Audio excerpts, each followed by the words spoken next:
Bom dia, boa tarde, boa noite para quem está nos acompanhando nesse Chakra Talk de número 160. É bom demais estarmos juntos hoje e eu quero agradecer a você que está presente no nosso chat nesse momento, viu? Deixe seus comentários, deixe suas perguntas e hoje nós daremos continuidade ao assunto que foi tratado ontem no encontro da ressurreição. Mas antes, eu quero apresentar aqui aqueles que estão me acompanhando nesse dia. E nós temos um convidado especial também. Mas primeiro, Augusto, tudo jóia? Graças a Deus, bom estar junto, viu, Hugo? Que bom. E o nosso convidado especial hoje, o Paulo. E aí, Paulo? Joia, obrigado pelo especial aí. O Paulo tem feito a parte da nossa equipe pastoral, tem sido o pastor do encontro das 9 horas aos domingos em Paineiras. E fala um pouquinho de você, Paulo. É a primeira vez que você está aqui? Tá joia. Prazer estar aqui com vocês, pessoal aí que está acompanhando. Eu sou casado com a Amanda há 17 anos, vamos completar 17 anos de casado. Pai da Nina, da Lana e do Tony.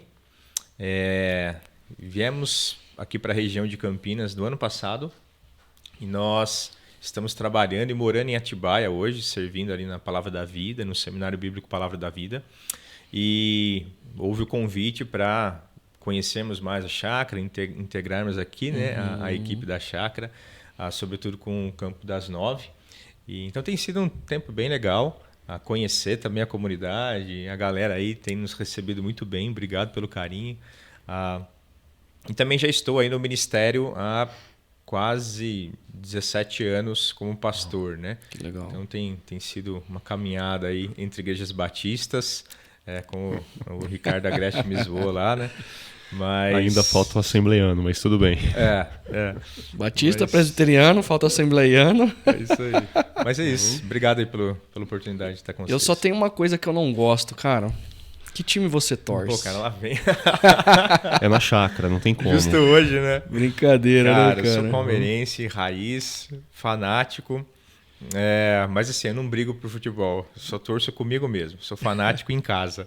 Eu não gosto de ficar mexendo com outros times, não. Só porque o meu é o maior do Brasil, eu não gosto de ficar humilhando lá ninguém. Vem as piadas do Mas Ricardo, como né? o Ricardo que tá no Chakra Talk aqui é outro, o Palmeiras não tem mundial. Há controvérsia. Você pode falar, né, hoje, né? Eu falo com ele também, é mais legal, inclusive, né? Vamos olhar pra história aí, mas vamos olhar pra história de Jesus que é melhor.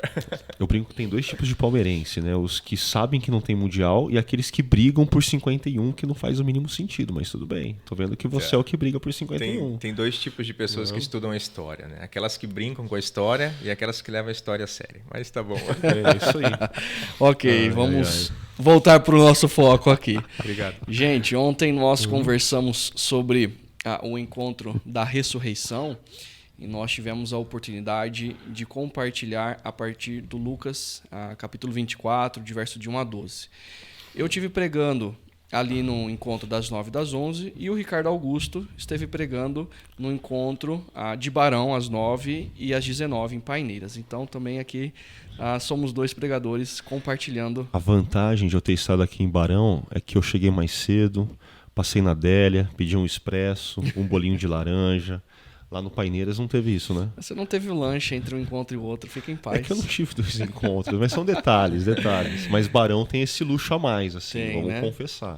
Mas a gente conversou ontem a partir de Lucas 12 e 24, perdão, de 1 a 12, e a gente levantou a questão de dois problemas ou dois equívocos que as mulheres cometem ao irem até o sepulcro, ao procurarem o corpo de Jesus. A primeira atitude equivocada delas, de prepararem as especiarias, de irem até o sepulcro, de entrarem ali no túmulo vazio.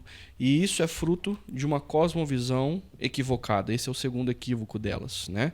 Porque os judeus ali, do contexto de Jesus, do primeiro século, não criam que a ressurreição era algo que poderia acontecer no meio da história. A ressurreição aconteceria quando o dia do Senhor, quando o Messias viesse e colocasse um fim sobre todo o mal, né? E o reino de Deus fosse inaugurado. E Jesus, na verdade, os anjos aparecem para as mulheres e dizem: lembrem-se do que Jesus disse. Ele está vivo, ele ressuscitou. E ele disse que ele ressuscitaria no terceiro dia. Mas elas têm essas atitudes por conta da cosmovisão delas, da visão de mundo delas. Então, nós também conversamos acerca do fato de que Lucas não está falando apenas para judeus, mas também para gregos e romanos. O evangelho dele também é escrito para os gentios daquela época, que têm uma visão de mundo diferente, que acreditavam ou na punição daqueles que não foram justos, ou eram de segunda categoria do mundo atual deles, ou daqueles guerreiros que viriam o paraíso porque venceram as guerras e conquistaram outros territórios, né? Ou já os filósofos acreditavam num tipo de reencarnação da alma até que a pessoa se perdesse com a grande mente do universo, né? A gente conversou sobre a visão de mundo do Ocidente e do contexto evangélico brasileiro também. Mas quando as mulheres são impactadas com o fato de que Jesus ressuscitou dos mortos, né, a partir da fala dos anjos, e elas se lembraram que Jesus havia dito aquilo, e a gente sabe que Jesus também se encontra com Maria Madalena, ali no jardim do sepulcro, elas são impactadas com a realidade da ressurreição. E a consequência disso é que a cosmovisão, a visão de mundo delas é redimensionada, e a partir disso as atitudes delas são transformadas. E com isso elas saem anunciando, independente do que vão pensar acerca delas, de que de fato Jesus estava vivo, né? E isso deve nos impactar e nos transformar. Bom, resumo feito. Agora, pergunta. Augusto, Paulo, qual foi o ponto principal para vocês? Você quer colaborar alguma coisa? Eu diria que assim, a minha colaboração é: os estreantes começam. Cara, não coloca o Paulo. Não coloca o Paulo logo de cara assim. Não, tudo bem. Mas qual é o principal ponto para vocês do nosso Eu acho que eu posso começar então com duas coisas, assim, 2 pontos. Enquanto a gente preparava a mensagem, né, a gente trocou muita figurinha, a gente conversou muito sobre o texto. Eu confesso que teve um outro texto que ficou no meu coração. Mas assim, todo sermão ele tem a ver com escolhas do que fica e do que não fica, né? Então eu nem cheguei a compartilhar ele com você porque para mim estava claro que esse texto tinha muito mais a ver com o meu refletir, mas agora acho que ele cabe. Que é quando João está escrevendo Apocalipse e ele tem uma visão de um pergaminho com 7 selos, perfeitamente selado, que simbolizava para ele assim a história. A história está ali. E ele ouve uma voz dizendo quem é digno de abrir o pergaminho, o livro e os seus selos, né? E essa imagem tem a ver com assim, quem é digno de pegar a história nas mãos e desenrolar ela, de dar o bom final nela. E aí ele ouve assim a resposta, ninguém foi achado digno. E aí ele conta que ele cai de joelhos, chorando muito, porque se ninguém foi achado digno, a história vai continuar marcada pela morte, pela miséria, pela injustiça, pelo sofrimento, né? As consequências da queda de Gênesis 3. Mas aí um dos anciões que faz parte daquele quadro que ele está pintando, eu fico imaginando a cena assim, colocando a mão no ombro dele, falando, calma. Veja, olhe, o cordeiro vence. O cordeiro não, ele diz o leão da tribo de Judá venceu. Ele fala, olhe e veja o leão. E aí quando João olha, inclina a cabeça assim, com os olhos ainda embaçados, o que ele vê? Um cordeiro, como que tendo sido morto, mas que ressuscitou. E para mim, isso tem tudo a ver com Lucas 24, com a Páscoa, com o encontro da ressurreição. O cordeiro que foi sacrificado por nós está vivo. E ele é o leão. Ele é o rei, aquele que é digno de abrir a história, de dar o bom final nela. Esse, para mim, talvez seria um dos pontos que caminhou comigo ao longo da semana.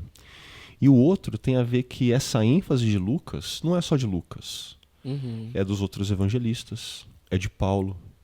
E essa ênfase que é recorrente em todo o Novo Testamento, para mim está dizendo, olha, na ressurreição de Jesus, um novo mundo começou.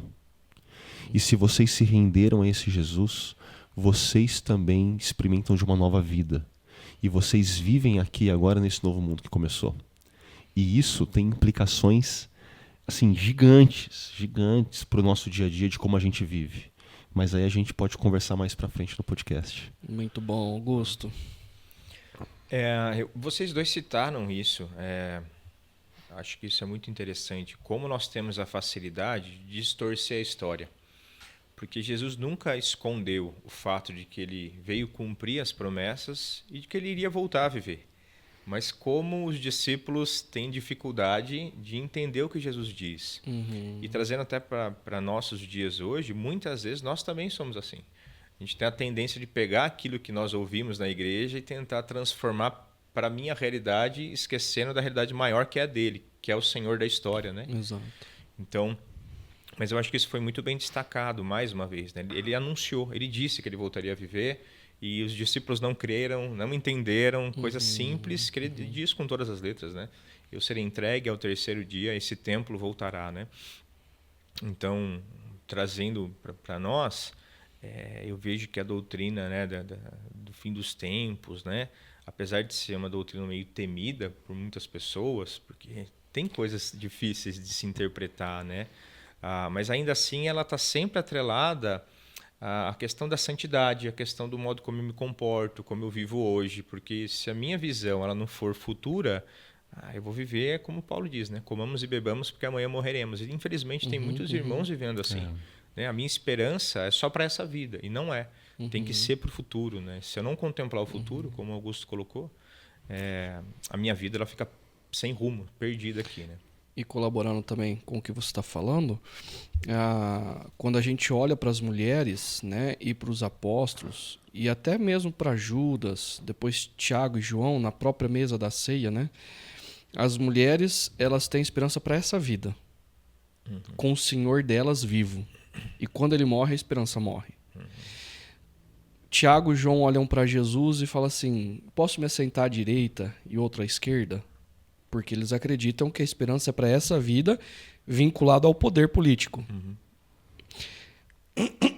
Judas, no The Chosen, né, na 4ª temporada que a gente viu, a gente foi no cinema com os adolescentes. Evangelho segundo The Chosen. O Evangelho segundo The Chosen, é claro, gente, olha, não tá escrito aquilo, viu? Tem muita licença poética ali, mas eu acho que... Eu costumo brincar que, assim, tem que lembrar que o livro é sempre melhor.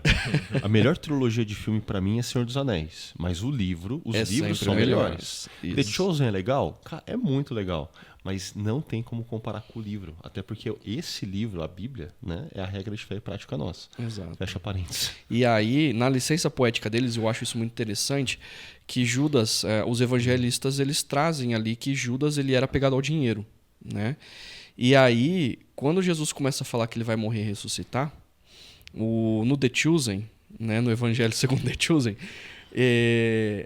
Judas ele começa a falar assim: não, mas a gente pode investir mais para ter mais dinheiro, investir mais, porque Jesus precisa falar para as multidões para a gente ter mais recurso, né?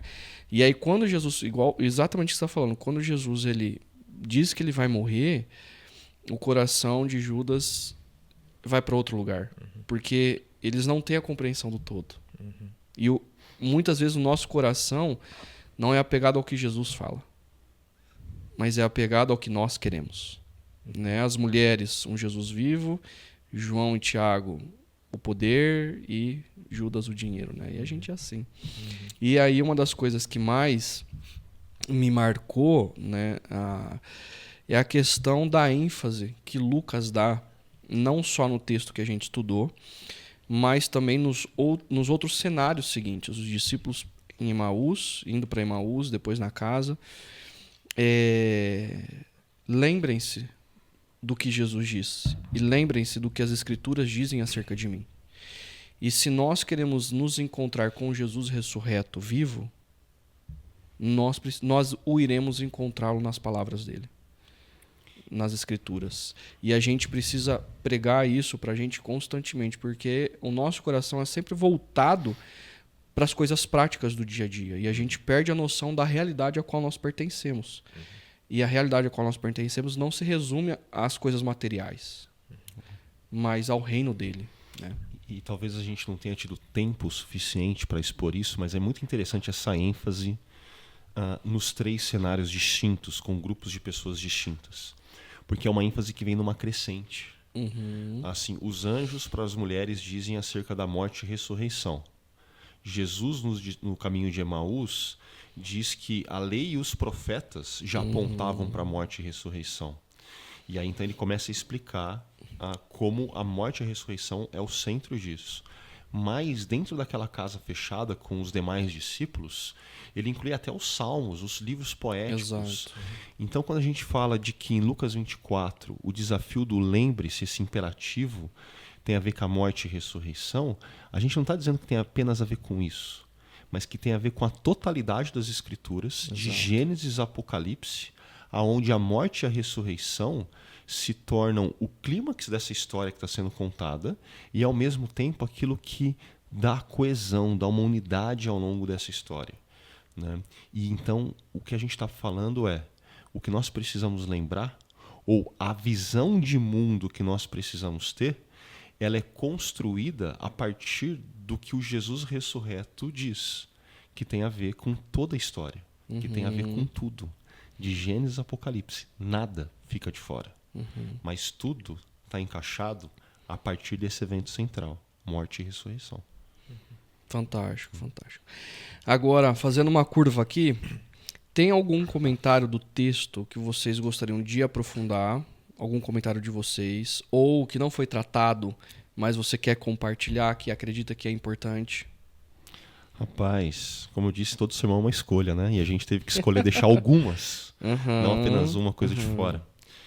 Mas eu talvez acho que assim, um ponto de observação tem a ver com as mulheres. A gente vive numa cultura secular que olha com muito preconceito para a fé cristã, e esse preconceito faz com que as pessoas leiam mal o texto bíblico. Então eu conheço pessoas que leem esse texto de Lucas 24 e a única coisa que salta aos olhos dela é: tá vendo? A Bíblia é machista. Ninguém acreditou nas que as mulheres disseram porque elas são mulheres. Assim, olha que absurdo, né? Sociedade patriarcal que tem que ser desconstruída. E não é isso, é justamente o contrário. Exato. Tanto Lucas quanto os demais evangelistas colocam as mulheres num lugar de centralidade na história. Elas são a primeira testemunha do evento ressurreição. Elas são as primeiras proclamadoras do Cristo ressurreto. Elas não são marginalizadas, elas são protagonistas na história. E o ponto de elas não terem sido... o que elas falaram não ter sido acreditado pelos discípulos não tem a ver com elas serem mulheres. Por mais que na cultura judaica, em alguns termos, mulheres não pudessem ser consideradas testemunhas legais, válidas, legais, o ponto ali é a realidade da ressurreição é o que parecia loucura. Não o fato delas serem mulheres. Né? Então, é uma observação que eu acho que é importante ser trazida. Muito obrigado. Tem algum comentário sobre isso, Paulo? Até os homens, né? Quando eles anunciam, nem todos creem no que eles dizem. Né? Então, a questão é muito legal. E eu acho que assim, hoje a gente experimenta isso. Quando a gente anuncia, a reação continua sendo a mesma. Isso aí é loucura. Para. Né?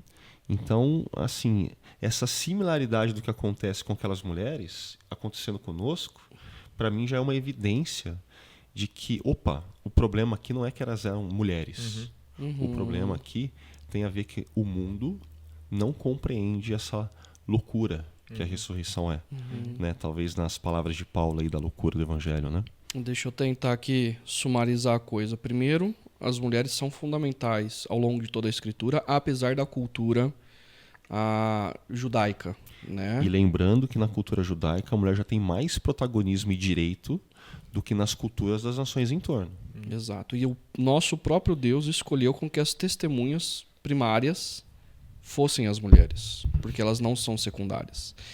E por mais que houvesse um julgamento se Jesus ressuscitou ou não, elas não teriam validade. Certo?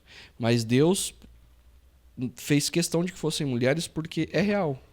E ali, uma das questões também que os evangelistas fazem de dizer que foram as mulheres, porque eles não estavam mentindo. Né? Se fosse num julgamento e eles quisessem omitir ali, né? Pedro se encontrou com Jesus. Se eles quisessem criar uma história para convencer os tribunais da época, eles não começariam com mulheres. Exato. Mas Deus faz questão de serem mulheres e porque não estavam mentindo, os discípulos registram os evangelhos dizendo que foram as mulheres. E a segunda questão que você está dizendo, então, é que a ressurreição é loucura. né? E é algo racionalmente ilógico, incompreensível, inexplicável a ressurreição. Então, eu acredito que, de fato, a gente vive esse momento assim, até por esse momento, e biblicamente foi assim. Depois que os discípulos voltam de Emaús e testemunham que Jesus tinha ressuscitado, Tomé ele diz o quê? Loucura. É loucura, eu só acredito vendo. Né? Uhum. Porque eles próprios que caminharam com Cristo tinham dificuldade de acreditar na ressurreição no meio da história. O próprio Paulo, né, quando ele vai pregar, acho que em Atenas ele começa a pregar, quando ele entra no assunto da ressurreição, peraí, agora você passou do limite, né? Isso é loucura, né? Isso é loucura. Sim, não é loucura apenas para os judeus, é loucura para os gregos, é loucura para qualquer povo em qualquer época. Cultura. Exato. E uma das coisas que também eu acredito que nesse texto foi interessante, me marcou, que a gente pode abordar um pouquinho mais, é a questão das mulheres procurarem o corpo. Porque o verbo ali, ele anuncia... O verbo, né? Não é meramente assim, eu perdi um brinco, perdi um anel, perdi um objeto e eu estou procurando aqui. Era um objeto de desejo, o corpo. E eu acho que Lucas ele está tratando essa questão quando ele olha para as mulheres, o objeto de desejo, que no caso era o Cristo vivo, que foi perdido. Os discípulos em Emaús, a esperança morreu, e é por isso que eles estão de cabeças baixas, tristes, e Jesus pergunta assim, mas por que vocês estão assim? E os próprios discípulos na casa confinados com medo. São emoções diferentes, expectativas diferentes, e quando o Cristo ressurreto vem, ele transforma essas realidades. Aquilo que vocês procuravam como objeto de desejo é muito maior do que vocês estão imaginando, que não pode ficar confinado somente num corpo físico, né? Ou a tristeza que vocês estão tendo porque eu parti, ela deve ser redimensionada. De fato, eu parti, mas eu voltei para algo muito maior. E a esperança de vocês precisam ser restauradas. E o medo de vocês estarem confinados por conta da perseguição, vocês não devem ter medo, porque é real. Nós continuaremos vivendo. Anunciem, né? Então eu acho que a realidade da ressurreição nos impacta aonde está o nosso objeto de desejo, aonde está as nossas esperanças, e a maneira como nós lidamos com medo também deve ser redimensionado. O que vocês acham? Não, eu concordo perfeitamente, assim, porque eu gosto dessa palavra que você usa, redimensiona.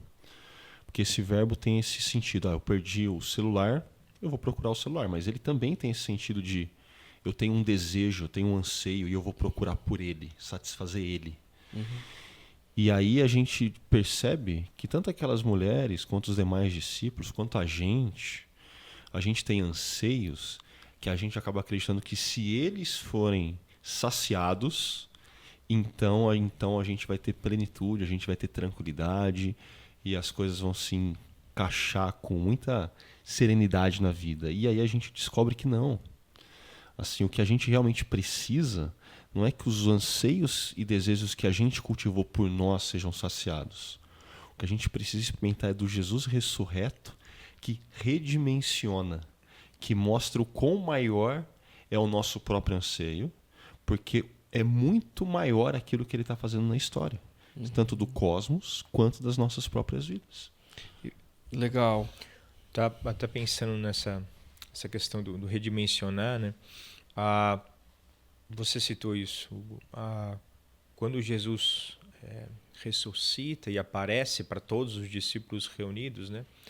Se a gente observar a ênfase de cada um deles, era uma ênfase, como você colocou, muito pessoal. Cada um tinha a sua expectativa acerca de Cristo. Quando ele ressuscita, ele tenta trazer todos para o foco principal dele, né? Que é a continuidade do ministério e da missão. Olha, vocês têm trabalho a fazer, né? Então, nesse mesmo texto de Lucas, a ênfase dele não é necessariamente responder às dúvidas das pessoas. Não é dizer, olha, você entendeu errado, calma, senta aqui, vou te explicar. Ele já chega dizendo, olha, aparece para todos, acalmem-se, paz seja convosco. Agora vocês têm uma missão. Assim como o Pai me enviou, eu vos envio, né? Então, tem trabalho para vocês. Eu não vou dar todas as respostas Eu já estou aqui, a resposta sou eu, a minha presença. Então, eu tenho trabalho para vocês. Eu tenho atividades para vocês. Vocês precisam olhar para a vida da perspectiva do Pai, do alto, né? Que é uma perspectiva não antropocêntrica, não focada em vocês, mas focada no reino. Há um reino em desenvolvimento. É tudo sobre este reino e o rei do reino. Né? Então, o rei está aqui, sirvam ao rei. Parem de ficar preocupados com o seu próprio reino, com os seus palácios e castelos pessoais, mas foquem no reino. O rei está aqui, o rei tem trabalho para vocês. Né? Então, até tentando responder um pouquinho a sua outra pergunta, acho que essa é uma questão importante no próprio texto, né? Porque ele já começa dizendo, olha, vocês se esqueceram de que toda a Escritura diz que ele morreria e ressuscitaria e que, em seu nome, deveria ser pregado arrependimento para todas as nações, começando em Jerusalém. Vocês são testemunhas disso. Ele termina o evangelho assim, né? Então, sejam testemunhas. E todos os evangelhos terminam assim, né? Com ele ressurreto, dando a missão. Olha, sejam minhas testemunhas. Ide pregai, né? Então, o foco é o rei que voltou e o reino dele. Nós fazemos parte disso, isso é um privilégio, isso nos alegra, isso dá sentido à nossa vida, mas é o reino e o rei quem dá o sentido à nossa vida, né? E não as nossas expectativas pessoais. Né? Fantástico. E para a gente tentar ser um pouco mais prático, a gente trouxe Efésios 2, versos 5 e 6, onde diz que Deus nos deu essa salvação pela graça, não por mérito nosso, e de que nós fomos ressuscitados com Cristo. E é engraçado isso, nós ainda não fomos ressuscitados, mas nós já participamos da realidade da ressurreição aqui agora.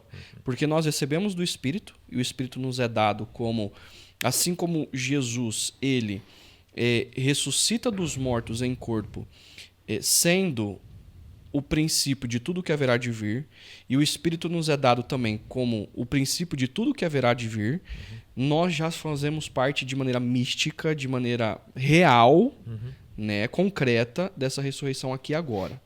Por isso que a gente experimenta a transformação nas nossas vidas. Por isso que nós experimentamos uma igreja que se sacrifica pela humanidade. Né? Ok, nós já fazemos parte disso. Mas como isso agora afeta, por exemplo, a minha vida pessoal, igual a gente está conversando aqui, a minha vocação, a criação dos meus filhos, o diagnóstico que eu recebi e não era o diagnóstico que eu queria ter recebido, como que isso afeta os meus negócios, o que vocês diriam que, ok, eu sou o corpo de Cristo na história, eu já faço parte da realidade da ressurreição, como que isso redimensiona a minha agenda? Acho que tem vários exemplos que a gente poderia trazer, mas eu vou me limitar a um só. Pensando o desafio do mercado de trabalho, das carreiras, profissões, para aqueles que são discípulos de Jesus. A gente está falando que você está nesses espaços, fazendo o que você faz, não apenas pelo salário e pelo lucro que entra no final do mês, mas porque esses espaços são espaços onde você tem que, através da sua vida, sinalizar a vida do Jesus ressurreto. Então a gente tem que viver de tal forma, trabalhar de tal forma, exercer as nossas profissões, vocações, seja qual for a palavra que a gente use, de tal forma que Jesus apareça. E aí eu acho que nesse contexto de trabalho, existem dois extremos que ficam claros que Jesus não aparece. Existe aquele extremo do Horácio, assim, braço curto, não gosta de trabalhar, assim, arruma desculpa para tudo. Assim, esse tipo de postura não demonstra a vida em Jesus, porque demonstra que existe um outro rei sobre a vida daquela pessoa que não tem nada a ver com o Jesus das Escrituras. Esse é um extremo. Mas existe o outro extremo, que é do cara workaholic, que não sabe o que é folga, não sabe o que é descanso, que acha que tudo depende do esforço dele, que a única prioridade no mente do coração do cara é lucro, é ganhar mais, é ter mais sucesso, família dele cada vez mais à margem, cada vez mais sendo deixado de lado, espiritualidade, relação com Deus, assim, isso nem sequer passa mais pela mente, porque o Deus dele também é outro. E esse tipo de vida também não demonstra a vida do Jesus ressurreto. A pergunta é, então que tipo de postura dentro dos nossos espaços de trabalho a gente precisa ter para que a vida do Jesus ressurreto apareça, para que Jesus seja anunciado. E aí acho que não tem receita de bolo. Mas os extremos, com certeza, não fazem parte da resposta. Legal. Eu poderia colaborar um pouco, talvez, com o que você está falando, em dois aspectos. As nossas atitudes revelam aquilo que nós cremos, a nossa visão de mundo. Então, se eu não gosto de trabalhar, ou se eu trabalho demais, isso revela quem está por detrás, certo? Agora, se Jesus é aquele que está por detrás, e eu faço parte desse reino, e eu estou anunciando esse reino, eu preciso de ter um espaço saudável de vida, limites, sábado, tempo de família, de descanso, mas eu também preciso trabalhar com qualidade. Nenhum nem outro, né? E talvez uma das perguntas que nós podemos fazer é: se o reino de Deus fosse estabelecido amanhã, e a gente sabe que o reino, e é isso que todo o Antigo Testamento mostra para nós, e o próprio Cristo aplica na história, é um reino de paz, de justiça, de trazer pessoas marginalizadas para o centro, trazer cura para a sociedade. Como, e aí seria minha pergunta, se Jesus voltasse hoje, como seria o meu ambiente de trabalho? Se é um ambiente opressor, workaholic, que não tem um ambiente estável, ou uma cultura não existe uma cultura de transparência, honestidade, eu preciso ser canal para que isso aconteça. E aí eu posso desenvolver a cultura, usar da minha influência, usar do meu poder, usar das minhas finanças para transformar essa realidade, para que ela fique mais parecida com o reino. E aí, como a gente conversou ontem, ora eu vou perder oportunidades e as pessoas vão me criticar. Mas o que eu estou plantando é muito maior do que o meu dinheiro ou as oportunidades que eu tenho. E Deus, o próprio Jesus disse, quando você é fiel no pouco, sobre muito eu vou te colocar. E eu já vi situações onde pessoas que foram colocadas de escanteio, num determinado momento, elas foram chamadas para exercer um cargo de influência, justamente porque ela tinha ideias boas para áreas grandes, para transformar a cultura de maneira mais justa, mais honesta, mais saudável. Eu costumo dizer para o pessoal que está lidando com essas crises e pressões no ambiente de trabalho, que você ser fiel ao que Jesus pede demanda um custo. E geralmente esse custo bate na porta rápido. Assim, o boleto chega rapidinho. Uhum. Mas o fruto da fidelidade, ele já demora mais. Ele é experimentado ao longo de uma jornada, no longo prazo. Então demanda da gente sempre paciência e perseverança. Fantástico, muito bom. Voltando para a pergunta, se a gente faz parte já dessa sobrenatural de Deus, da experiência da ressurreição, somos o corpo de Cristo na história, como que de maneira prática a ressurreição ela deve afetar as minhas escolhas, as minhas decisões, a minha vocação, a minha família? Quando nós olhamos para o Novo Testamento, eu vejo que o texto de 1 Coríntios 15 é o texto que mais detalha acerca da questão da ressurreição, né? Fala muito sobre como será, o processo, as etapas, o corpo, tira dúvidas assim, né, que todo mundo tem, né? A gente sempre não tira todas as dúvidas, mas chega mais as perto. Principais, né? Tira as principais dúvidas, né? O que eu acho interessante é que esse texto de 1 Coríntios, ele começa com o evangelho. Ele começa lembrando que o evangelho dos apóstolos, ele é o evangelho da ressurreição também. Exato. O evangelho que eu anunciei é esse. Cristo Jesus morreu e ressuscitou, né? Então, ao terceiro dia. A nossa crença ela está na fé de que Jesus ressuscitou e por isso nós também ressuscitaremos, que é o que ele explica o capítulo todo. Mas ele termina o capítulo, no versículo 58, de modo prático. Então tá bom, eu sei que eu vou ressuscitar, eu sei que eu vou voltar a viver, eu acredito nisso, ele vai me dar um corpo glorificado, transformado, viverei para sempre, não sofrerei mais, a morte não terá vitória sobre a minha vida. O que eu faço com tudo isso? E ele termina o capítulo 15, né, no versículo 58, dizendo, portanto, com base em tudo que nós ouvimos, meus amados irmãos, sejam firmes, constantes e sempre abundantes na obra do Senhor, sabendo que no Senhor o vosso trabalho não é vão. Ou seja, o que motiva a minha adoração também é a ressurreição, é saber as promessas eternas que Deus tem para mim. Então, se eu sei que tão certo quanto eu estou vivo hoje, é que um dia eu voltarei a viver e viverei para sempre com Deus, o que eu faço com isso? Eu preciso servir a esse Deus bondoso que garante, inclusive, vitória sobre todo o sofrimento, vitória sobre a morte para mim. Como? E aí, sim, a grande questão é como eu sirvo a Deus, de modo firme e de modo constante. Ou seja, no momento de dificuldade, eu posso continuar servindo a Deus, porque eu sei que no final, todas as dificuldades do presente, elas, como vocês citaram, não se comparam com a glória que está reservada para mim. Eu sei que eu posso ser constante e devo ser constante. Por quê? Porque às vezes eu canso, às vezes eu esmoreço, às vezes eu tenho preguiça, mas ele pede para que eu seja constante. Por quê? Porque Cristo foi constante por mim na cruz, ele foi até o fim. E as promessas dele para mim são eternas. Então tudo que eu faço aqui hoje, né, aquela célebre frase, né, tudo que eu faço hoje, ele ecoa para a eternidade. Por quê? Porque eu sou eterno. E eu viverei eternamente com Deus. A partir do momento que eu aceitei a Cristo, que eu entendi o Evangelho, que eu fui salvo por Cristo, eu passei a herdar a vida eterna. E vida eterna é vida com e para Deus. Então, tudo que eu faço hoje, eu continuarei fazendo por toda a eternidade. Né? Se você trabalha hoje e se frustra, desculpa, mas você vai trabalhar por toda a eternidade. Exatamente. Só que você não vai se cansar, você não vai se frustrar, o seu trabalho vai ser pacífico, o seu trabalho vai trazer frutos corretos para você e para aqueles que estão à sua volta. Né? Nós não entendemos como tudo vai funcionar, mas nós teremos um corpo não para ficar sentado só comendo. Inclusive Jesus tocando harpa. Tocando harpa, né? Visão da novela. Não, nós vamos servir. Então, se eu vou servir para sempre, que comece agora. Se eu vou ser então um funcionário, se eu vou trabalhar para Deus para sempre, quando eu começo? Agora, e o Novo Testamento está repleto de frases sobre isso.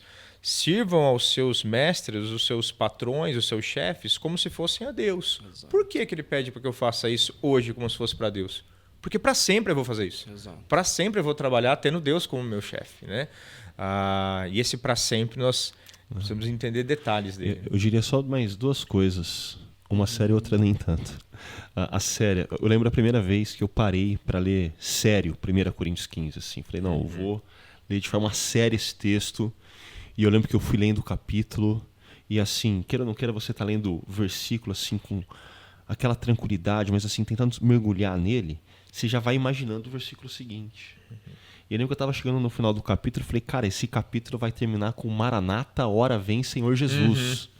E aí o último versículo fala de boa obra aqui agora. Cara. Arregassem as mangas, arregassem a manga, né? E vamos trabalhar. Assim, eu fiquei, caramba. Mas o Tim Keller, ele fala assim, antes de você dar a sua segunda... A gente pode pular ela que não é tão sério. O Tim Keller fala assim que na história da igreja, especialmente nos últimos 2 séculos, nós gastamos muito mais falando sobre a questão da justificação na cruz, a morte de Jesus e as implicações da morte de Jesus, do que sobre a ressurreição. Mas ele faz uma comparação de que todo o Novo Testamento de Paulo em diante ali, tudo é baseado a partir da ressurreição, não da morte. É claro que a morte é fundamental, mas a realidade que Paulo escreve é a partir da ressurreição. Nesse ponto, eu costumo usar uma expressão: morte e ressurreição, cruz e túmulo vazio, são um binômio indissociável. Não dá para separar. Não dá apenas para falar de cruz. Não dá apenas para falar de ressurreição, porque não é isso que a gente encontra no Novo Testamento. Eles estão casados. E eu acho que o gráfico que a gente usou, ele é muito feliz nesse sentido, e não apenas aquele gráfico, mas quando a gente fala da grande história, da pulseirinha, né? Sim. A cruz e a ressurreição, a gente sempre faz no mesmo símbolo. Assim, não dá para separar. É indissociável. Tá? Exatamente. E esse não é o meu ponto, que não é tão sério. É só um comentário acima do seu. Se você me permite, acho que uma segunda implicação prática da ressurreição, além dessa de termos que servir a Deus com tudo que temos, com tudo que somos, né? Dos meus relacionamentos, na minha família. Então, tudo aquilo que eu faço, eu devo fazer porque eu sou alguém chamado para uma vida eterna com Deus e para sempre servirei a Deus. Nós sabemos que, né, na ressurreição, Jesus diz isso, nós não vamos nos casar, né, mas ainda assim serviremos a Deus. Viveremos um servindo ao outro também, né, apoiando e abençoando a vida do outro, de alguma maneira que a gente ainda vai descobrir tudo como será. Mas eu vejo que uma segunda implicação da ressurreição de Jesus, Está na ênfase do ensino dele depois que ele ressuscita. Porque nos 40 dias que ele fica aqui entre nós, a ênfase do ensino dele, ela está em um tema só, que é ide e sede minhas testemunhas. Ele fala isso em Mateus. Mateus narra isso já no final dos 40 dias. Toda a autoridade me foi dada no céu e na terra, portanto vão e façam discípulos. Marcos fala isso. Uma semana depois que ele ressuscita, ele aparece para os discípulos de novo e de pregar o evangelho a toda criatura. Lucas, que vocês citaram, no dia que ele ressuscita, ele lembra isso. Em meu nome deve ser pregado arrependimento para todas as nações. João, também no dia que ele ressuscita, ele aparece para os discípulos e diz: paz seja convosco, assim como o Pai me enviou, eu vos envio. E no momento que ele está subindo aos céus, Atos 1:8, vocês receberão poder quando o Espírito Santo vier sobre vocês para serem minhas testemunhas. Então a ênfase do ensino de Jesus, depois da ressurreição, ela está em um tema só. O que eu faço agora? Já que ele ressuscitou, o que eu tenho que fazer? Vá e conte para todo mundo que o seu Redentor vive. O seu Redentor vive. É missão. Porque os olhos deles não estão mais na cruz. Os olhos deles agora estão no Cristo ressurreto. Deus vive. É a partir dali. E é muito interessante porque, assim, os textos que a gente costuma chamar de grande comissão, cada evangelista tem o seu. Mas todos eles acontecem pós-ressurreição. É sempre o Jesus ressurreto dando a grande comissão. E para mim, em Lucas, isso acontece duas vezes. Porque Lucas, para mim, é um evangelho em duas partes. Você tem o Evangelho de Lucas, parte 1, e você tem o livro de Atos, parte 2. É o mesmo autor contando a continuidade da mesma história. E Lucas termina o capítulo 24 falando de missão, falando do que Jesus está pedindo para os discípulos. Mas ele começa Atos, capítulo 1, relembrando isso. O Jesus ressurreto entre os discípulos falando de missão. A história continua a partir da ressurreição, porque essa é a realidade da história da humanidade. Não é a história de uma religião, de uma espiritualidade da qual a gente vive só dentro do quarto. Não. Essa é a história de toda a humanidade, para todo sempre, do qual o desfecho já teve seu início. E a gente precisa anunciar. E aí, uma das coisas que eu acho fantásticas, né? Paulo, ele sempre vai do cósmico, do macro, depois ele vem para a aplicação pessoal. Ele vai falar que Jesus na cruz, e é claro que na ressurreição, ele despiu todas as potestades do ar. E ele nos deu poder, como Efésios 2 vai falar, que nós nos assentamos com Cristo nas regiões celestiais. Nós estamos temos autoridade, entre aspas, para governar o mundo, não à luz do governo romano, não à luz do governo progressista do qual nós vivemos, né, com a esperança no progresso humano, mas esperança na maneira como Jesus governa o mundo, se sacrificando para tornar o mundo à luz daquilo que ele queria que fosse. E nós temos autoridade sobre isso. E a gente não acredita de maneira prática. E nós deveríamos nos assentar nos nossos escritórios, né, nos consultórios, nas diretorias, lembrando que nós estamos governando o mundo com Cristo hoje, não para dominar, mas para servir em sacrifício, para que as pessoas creiam que Jesus ressuscitou dos mortos, né? E quando a gente faz isso, a gente está assumindo que Cristo está sobre nós e abençoando aquela reunião, está abençoando a nossa família, está abençoando aquele departamento do trabalho, departamento da universidade, e de que Cristo está se revelando às pessoas através da nossa prática de trabalho. Mas, assim, a gente mencionou diferentes visões de mundo num determinado slide, e assim, a gente fez um resumo do resumo. Porque cada um daqueles itens, se a gente for abrir, a gente vai ver que tem infinitas visões internas debaixo daquele guarda-chuva.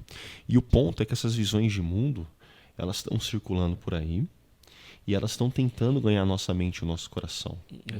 E a gente muitas vezes acaba se tornando moldado por elas e não pela visão de mundo que o Cristo ressurreto nos oferece a partir da sua palavra. E aí aqui tem um ponto para mim que é interessante, que é todos os evangelistas, quando eles vão relatar a ressurreição, eles falam no primeiro dia da semana. E não o que a gente poderia esperar, que é no terceiro dia após a morte de Jesus. Porque assim, Jesus, ao longo dos evangelhos, fala que ele vai ressuscitar no terceiro. Quando ele relembra o que aconteceu, ele fala do terceiro, mas todos os evangelistas falam no primeiro dia da semana. E para mim tem dois pontos aqui. O primeiro é que esse primeiro dia da semana, na verdade, é o primeiro dia dessa nova era que foi inaugurada na ressurreição de Jesus. Né? Mas existe um segundo que tem a ver com a semana para nós que somos discípulos de Jesus, não começa na segunda, começa no domingo. Começa com a gente reunido como comunidade, sendo relembrado das palavras do Jesus ressurreto, sendo relembrados da missão que ele nos dá como discípulos de Jesus para viver no mundo aqui e agora. E aí eu fico em crise, porque eu vejo discípulos de Jesus que lidam com esse primeiro dia da semana, com um encontro comunitário, de uma forma muito negligente. Eu vejo assim que discípulos de Jesus têm mais disciplina para o trabalho do que para aquele encontro. E eu confesso que eu me identifico com quem tem a tendência workaholic. Assim, eu preciso me botar limite às vezes. Mas assim, eu preciso ter disciplina, assim como eu tenho para o trabalho, para esse encontro. Às vezes me choca que ver que nessa cultura que fala de bem-estar, mas que no fundo está preocupado com estética, ver que tem gente que tem uma disciplina assim radical para com a academia. Mas assim, é extremamente negligente para com o encontro de domingo. E eu sei que eu não me identifico em nada com essa galera, eu sou sedentário demais. Mas o ponto é, nós como discípulos de Jesus, precisamos, assim, em caixa alta, negrito, do encontro comunitário no domingo. Porque pra gente a semana começa no domingo. E a gente precisa ser relembrado das palavras do Jesus ressurreto, da missão que ele nos dá. Mas entra no que você falou, Augusto. As nossas ações revelam qual é a nossa visão de mundo. E a nossa visão de mundo determina quais são as nossas ações. E às vezes, como a gente disse ontem, nós precisamos de uma experiência real com a ressurreição, do fato de que Jesus ressuscitou. Porque se essa é a verdadeira história, não existe, entre aspas, é claro, a possibilidade de eu não adorá-lo. Porque a minha vida, a minha esperança está exclusivamente e unicamente nele.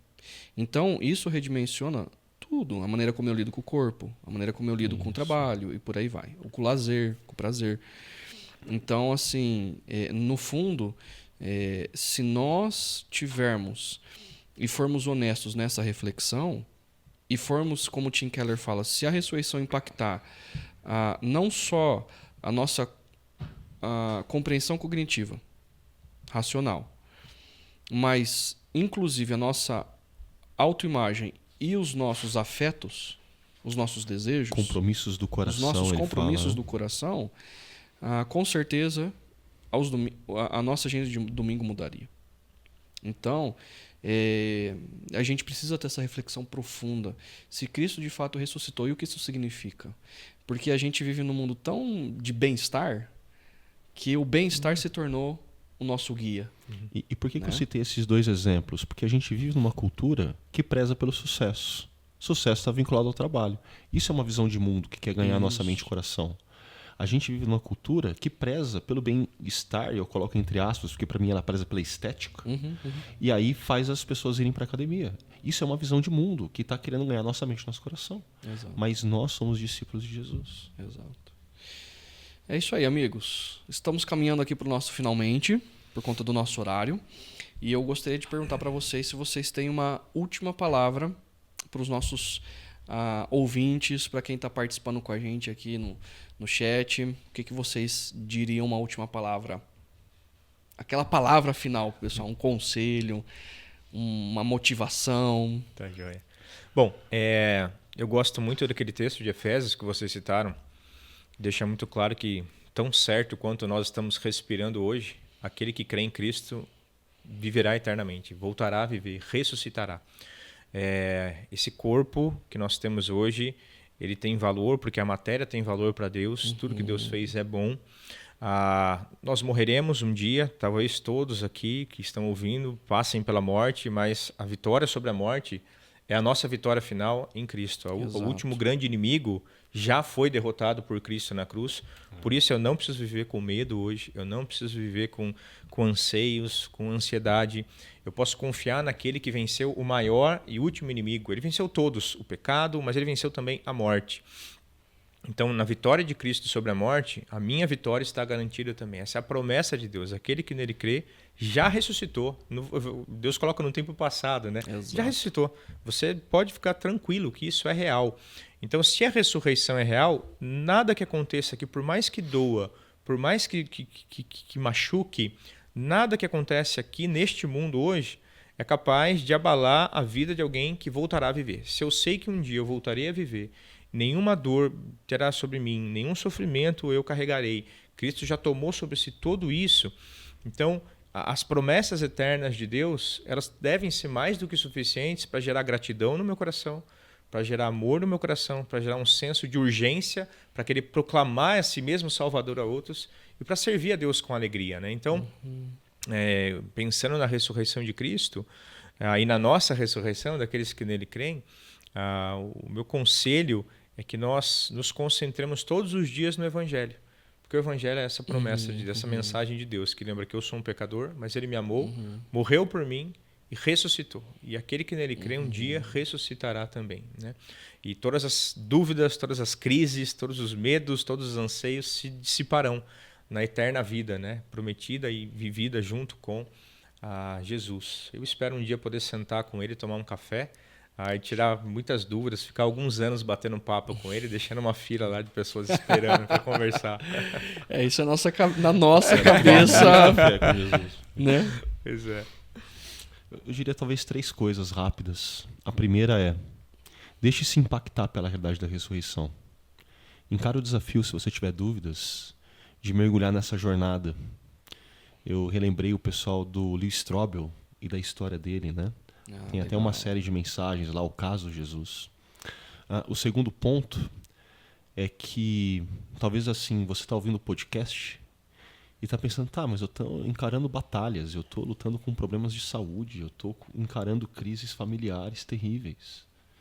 Tá? Lembre-se que a morte e a ressurreição garantiram a vitória, mas a guerra ainda não acabou. Existem batalhas a serem lutadas. E a vitória está garantida. Mas isso não quer dizer que a vitória do jeito que você gostaria que acontecesse. Mas a vitória está garantida. E terceiro, você mencionou, né? Muitas vezes assim, a gente conversa sobre isso em termos de doutrina do fim dos tempos. Mas eu confesso que eu gosto mais dos teólogos que tratam isso em termos de esperança cristã. Quando a gente fala de Apocalipse, a gente não está falando de fim dos tempos apenas, a gente está falando ainda mais de esperança cristã, até que ele venha, quando a gente vai poder partir o pão e tomar do vinho junto com ele, na mesa dele, na mesa de Jesus. Muito bom. E eu quero encerrar incentivando você, reforçando o que o Paulo e o Ricardo Augusto já disseram. Jesus, os anjos, né, reforçam para as mulheres e depois Jesus reforça aos discípulos. Lembrem-se. Jesus relembra os discípulos na estrada de Emaús, Jesus relembra os discípulos naquela casa. É algo que nós devemos nos lembrar constantemente. Quando a gente olha no espelho, quando a gente está no carro, quando a gente está no ônibus, quando a gente está no avião, quando a gente está ao redor da família, é algo que nós devemos fazer com que... fazer não, é o chão que a gente pisa. A realidade da ressurreição é o chão que a gente pisa. E a gente deve viver nessa realidade, tendo consciência de que, como Augusto disse, outras visões de mundo estão tentando seduzir a gente. Não. A ressurreição é o chão que a gente pisa. E Cristo venceu a morte, Cristo venceu o pecado. E nós estamos caminhando para lá. Lembrem-se do que ele disse, tá bom? Deus te abençoe. Lembrando que domingo que vem nós iniciamos uma nova série, A Vida na Vida. Final de semana que vem. Encontro muito sábado obrigado. Às 18 horas no Paineiras. Eu ia fazer essa propaganda agora. Pode fazer, vai lá.